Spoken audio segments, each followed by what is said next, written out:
I want to talk to you today about why people pleasing is ruining your relationship and how to do something different. God bless all of you listening to this today who, really work overtime to be helpful and liked by everybody. Oh, my word. What a lot of work. What a lot of weight on those two shoulders of yours. And you know what? It's backfiring. People pleasing is not only not good for you, I would say it's not good for your partner, and it's not good for the relationship. There's a great song by the songwriter Leonard Cohen. It starts off, I smile when I'm angry, I cheat and I lie. I do what I need to get by. Do you say yes when you really mean no? Do you go along to get along? Well, guess what? Every time you do that, A, you're not getting what you want. And B, while you may have a hard time admitting it to yourself, every yes, when you really mean no, is putting in the negative bank account another load of resentment. Let me say that again.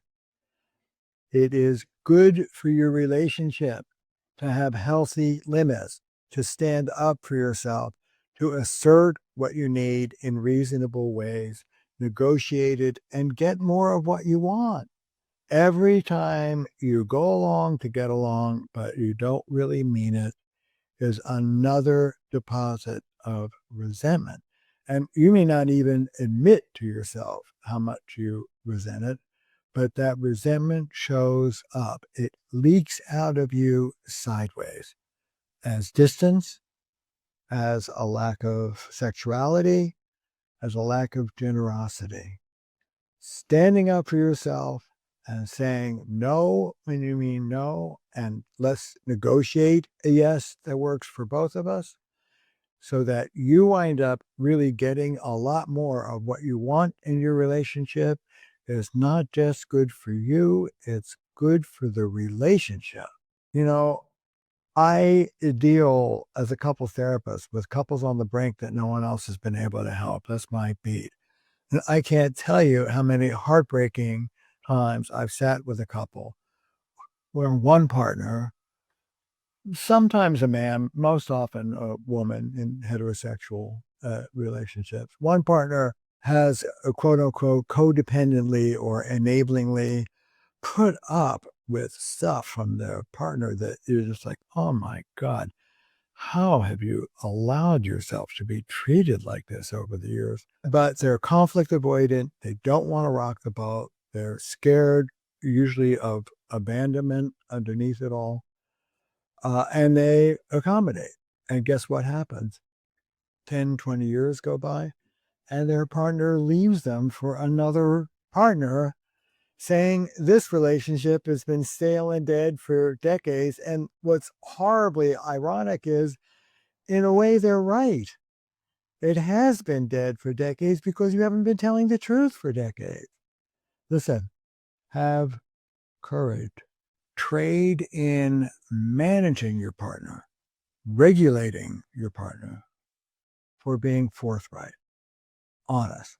There are skilled ways of saying, honey, this is what I would like more of. This is what I would like less of. We cover those particular skills. You can learn them.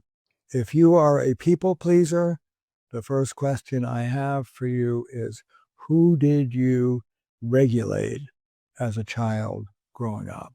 Where did you learn to adapt by putting your needs aside and accommodating to the needs of someone else? When you were a child, what was the consequence of not servicing someone else, but asserting your own wants and needs? If you're like many of the people I work with, the consequence of not serving others is that you were called selfish. By the way, what does a narcissistic parent call a child who doesn't service them? You ready? Narcissistic. A narcissistic parent who will not, you don't service, but assert your own wants and needs as different from theirs, will tell you that you're being selfish. And we internalize that. Also, I often say that leading men, women, non-binary folk into intimacy means leaving them beyond patriarchy. And for traditional hetero women in our culture, asserting your wants and needs is selfish. A good woman accommodates to the wants and needs of others. Forget it. You cannot be truly intimate, authentic, honest, vibrant, passionate, and, full of shit at the same time. You cannot be intimate and conflict avoidant at the same time. Now, that adaptive little boy or girl in you learned to not stick your head up and assert yourself because no doubt it didn't go well when you did. You may not even remember that because it was so long ago, but trust me, a child turns to their parents and asserts themselves until they learn not to. You learn not to.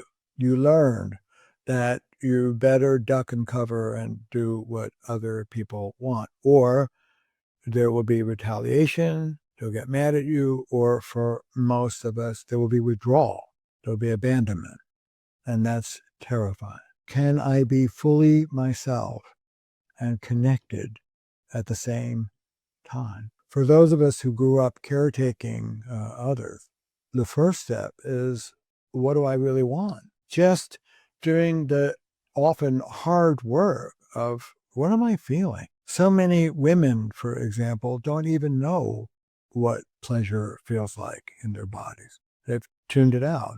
What am I feeling? What am I thinking? What are my emotions?